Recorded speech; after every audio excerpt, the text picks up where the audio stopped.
We have the one and only, the much sought after Kayla Scher sitting to my right here on our Raiders Live postgame as Kayla reaches the magic number of 100 hits for her career. And I was talking to your dad a couple of weeks ago, and he was saying it's like that's all she thinks about. So was that true? Was that all you thought about? Yes, definitely. When you first sent out the tweet in the beginning of the season about me, Chich, and Tan, I was like, I didn't realize that I was that close. So then, I was like, oh my gosh, like 28, I could so do that. So then, right, like after that, I would talk about it a lot at home, but then like eventually, I think my dad started getting tired of hearing about it and would just like tell me to stay focused.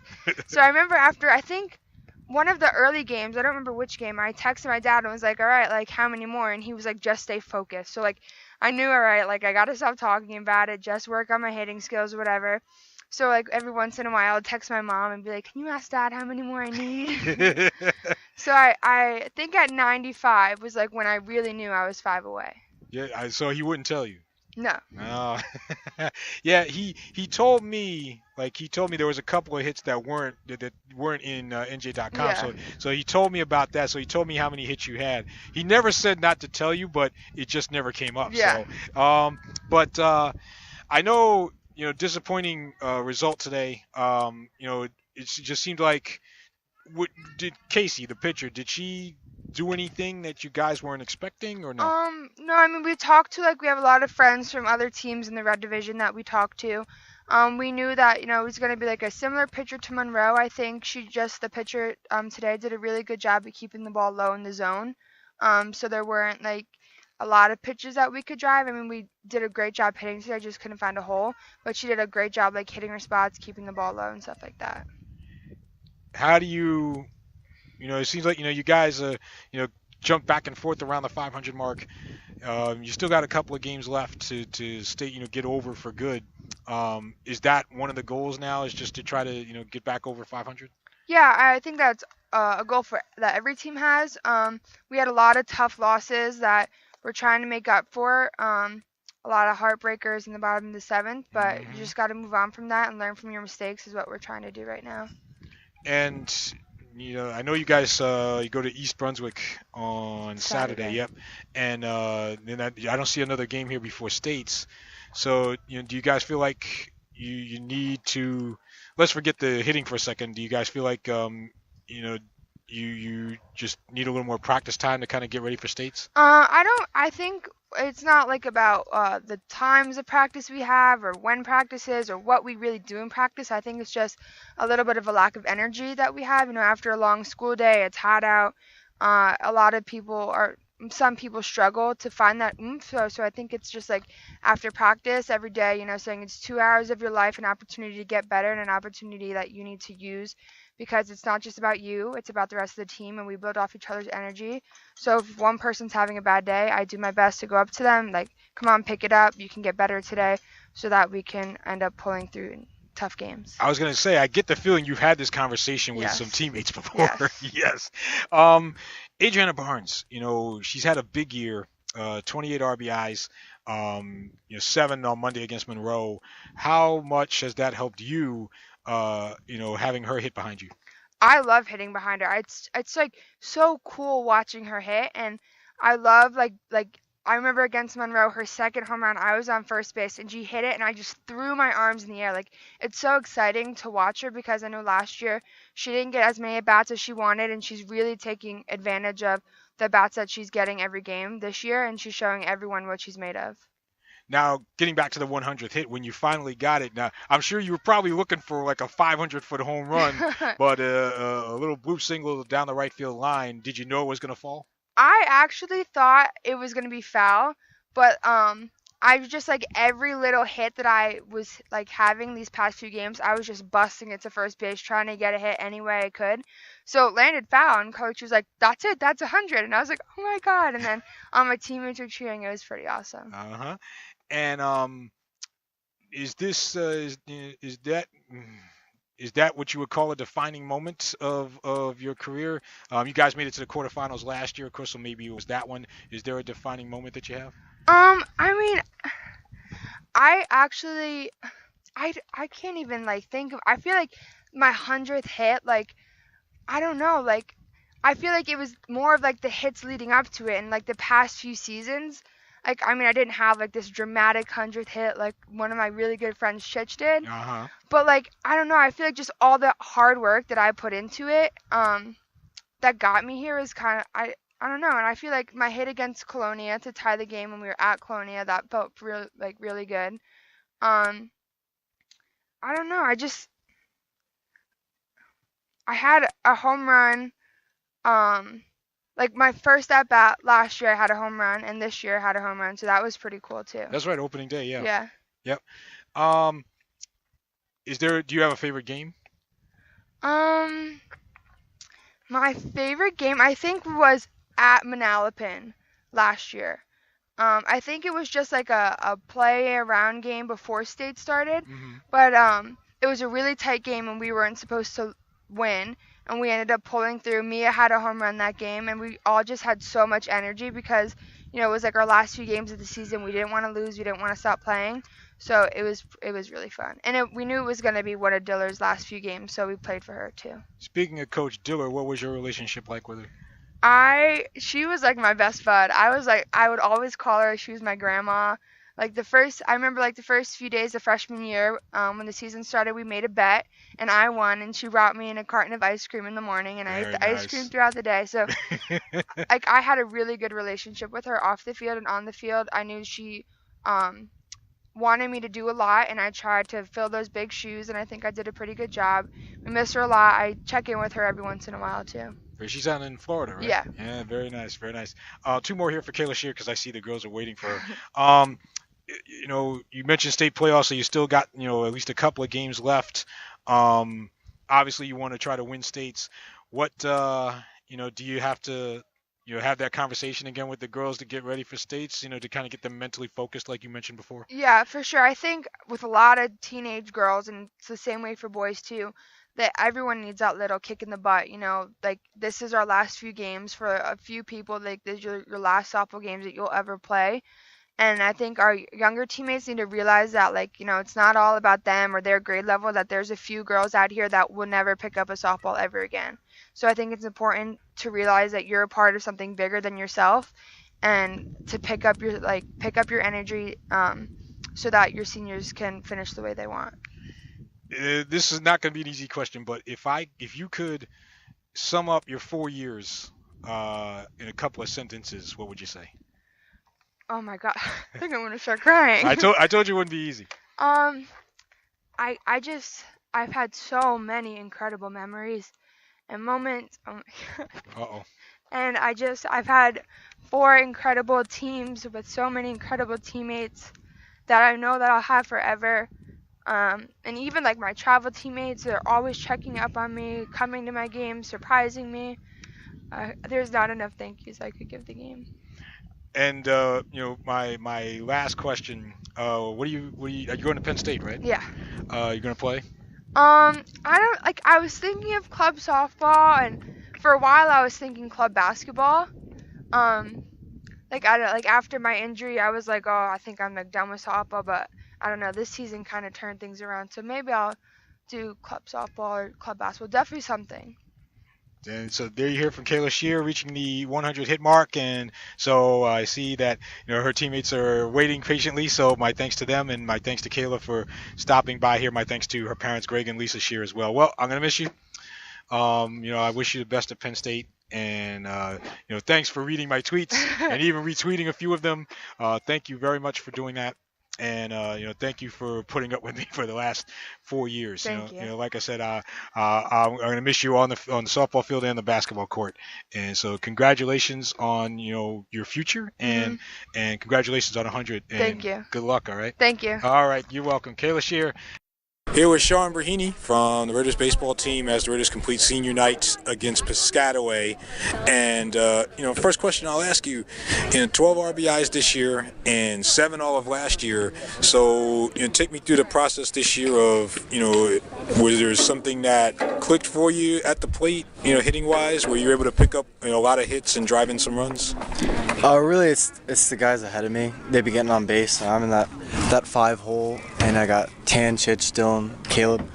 they were all in front of me getting on base, and then, when I put it in play, they were just there. So I know this year, a lot of younger guys. What's it like just trying to groom them and trying to get them up to speed on the varsity level? A lot of it's just, like you said, we're young. We just need a lot more experience, and you can see it sometimes when in the game, we get a little ahead of ourselves. We move too fast for ourselves. So really just picking them up when they're down, and just staying with them and telling them they could do it. So. And when you got Andrew Tan and Christian Petrillo hitting in front of you, how much do you get to see, how pitchers pitch to them and how they might pitch to you? How much does that help you? They definitely pitch something different. They see a lot more breaking balls than I will. I mean, I'll see more first pitch fastballs than they will. They'll definitely see a lot more breaking balls. I'll see a lot more breaking balls later in the count because they're usually on base, so they're trying to be more careful with it. But yeah, they definitely pitch those guys with a lot more intent. And then Alex Bursack hitting behind you, I'm sure that has to help a little bit. Yeah, Alex has been real good this year. He's been hitting well, and that definitely helped us this year. As you come towards the end of the season, first of all, it's senior night. Fortunately, I wasn't here to get to see you walk out on the field. Tell me about walking out with your parents and what that was like. It was cool. It's 4 years on this team. Been a lot of practices, a lot of games. So to have that moment that you see a lot of guys in the past do, it was definitely cool. Now, do you feel like you had a better football career or a better baseball career? I don't know. Both were a grind, I'd say. I probably in practice and everything worked just as hard in both and trying to make sure that everyone around me is doing the best. I will say I've had probably a better and more standout football career at the high school. And what do you, when the season's finally over, what do you want your teammates to remember about you? What's the lasting impression that you want to leave here with your teammates or with your coaches? I want to leave an example of hard work, dedication, and really just to be there for your teammates. I really try if I have a 0 for 5 day with 5 Ks or if I have a 3 for 3 day with 3 doubles, just try to be the same and there for my teammates and my team when they need me. And lastly, do you have a defining moment baseball-wise? Do you have a defining moment, maybe a special game or anything like that? I don't know. There's a lot of games, but I remember my sophomore year, we played Middlesex, and we got down early. It was like 6 or 5-0, and we came all the way back, and it was 5-6, I believe. And I was up there, and I hit a home run to tie the game, and then we came back and played a real tough game. So that's probably my favorite moment, I'd say. I'm trying to think. Because that's not the game. That's not the game where you had the rain delay. I think that was the year before. So this had to be a different game. Yeah, and I was home at our high school. I remember, obviously, because it's one of my favorite moments. But it was definitely one of the coolest moments I've had. Sean Breheney again, just reliving a little bit for senior night. So thank you, sir, and congratulations. By the way, I didn't get to see your senior bio. Where were you going to college? I'll be attending Marist College in Poughkeepsie, New York, and I'll actually be playing on the football team there. So. All right, cool. So I'll have to look up your numbers. Are you playing tight end, or what position you're playing? Outside linebacker. Okay, all right. So I'll have to look up your tackles then. But congratulations and good luck to you at Marist. And thanks for a few years. I appreciate it. Thanks for letting me tag along with you, and I appreciate it. No problem. Thank you. Here with Christian Petrillo after senior night at the Raiders. After the Raiders faced Piscataway on senior night, and so Mr. 100. I didn't get to talk to you after that hit that you got against St. Joe's to beat them. Now from what I was told, from the legend that I was told, it was going out in the left corner there, left field line. So when you hit it, did you know you might have a chance? To me, it was either a pop out or a home run. I was just hoping it was a home run, getting over the fence, and I just had just enough to get it right over. All right. And did you feel like, at least at the time, that might lift you guys to bigger and better things? Your GMC is not too far away. Did you feel like at least that was a momentum shift? Oh, I absolutely thought it was a momentum shift. I mean, we were kind of tearing it up the past couple weeks like that. We won, what was it, like 6 of our last 8 around there. I mean, we were on a good tear. We just lose confidence really quickly, and we got to change that by the next game, because if we don't fix that, it's just going to keep getting worse from here. But when in that moment, we all thought a huge positive shift was going to happen. Unfortunately, just how the game is played, and it happens. Not too many games left before states. You mentioned, basically you said in so many words, you guys are running out of time. Do you rally the troops and try to, get things right again? I mean, after the game, I've been just trying to think about what to tell these guys. I mean, they're all just so young. They have little experience on varsity, and I think next practice I'm just gonna have to bring them in and kind of tell them that you got to get more competitive in this varsity level, because if you don't, you're gonna lose every game. And these young juniors, sophomores who haven't played yet don't really know what that is yet, and we gotta start learning it now before it's all over. Has there been those kick in the pants moments where you've had to get in guys, especially the younger guys, get in their ear a little bit and say, hey, let's wake up, let's focus? It's not more of anger towards them. It's just kind of calming them down, because they don't want to fail, and they don't want to hear people yelling at them when they fail. So my goal is just trying to keep them calm, make sure they're okay before I help them out, help them with what to do and how to fix a botched ground ball or the bad swing that kid struck out on. I got to keep calm and tell them to stay at peace. Now, before you go out to New Hampshire, is there anything left as far as baseball-wise that you want to accomplish? You want to win states, so let's get that out of the way. But anything else you want to accomplish?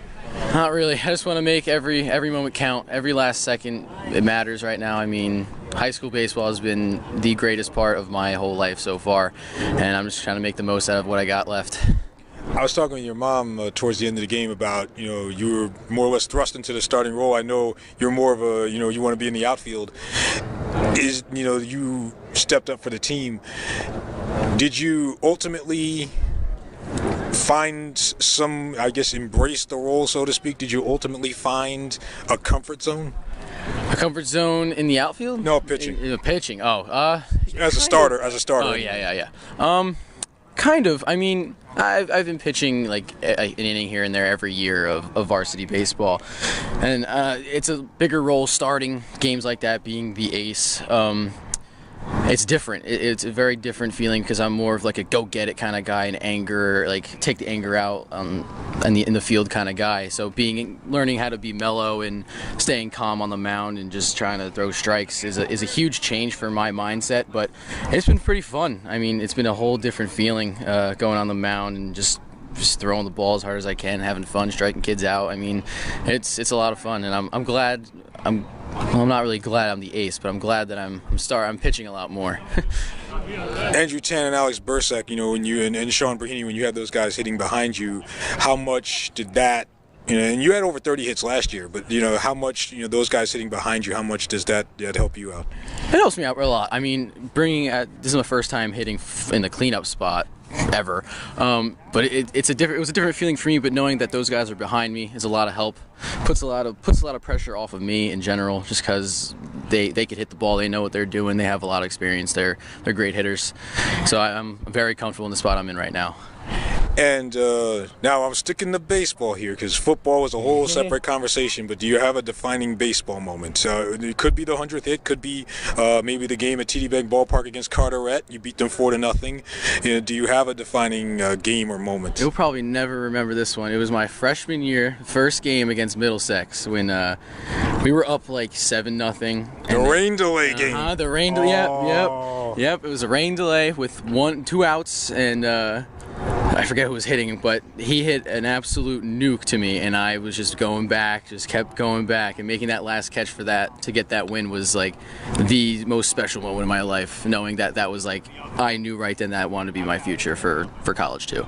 I believe it was Matt Carabolano. I believe he was one of those big guys. Yeah, and I remember. Yes, I lost sight of you. I couldn't see you anymore. You were that close to the fence, and I couldn't see you. And the umpire signaled out, and yeah, that was the wildest opening day game I'd ever seen in my life. I'll ask you the same thing I asked Sean.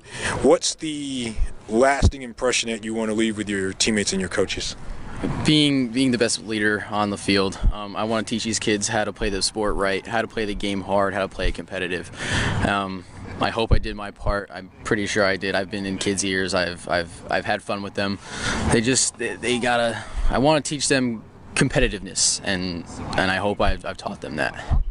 Christian Petrillo, rewriting a little bit of the baseball record books at North Brunswick, but definitely has more pages in the football record books at North Brunswick. We could sit here for another 20 minutes and talk about that as the starting quarterback of the Raiders. Well, you know what I told you about New Hampshire, so just keep that in mind. And hot spots. Yes, and congratulations and good luck to you. All right. Thank you.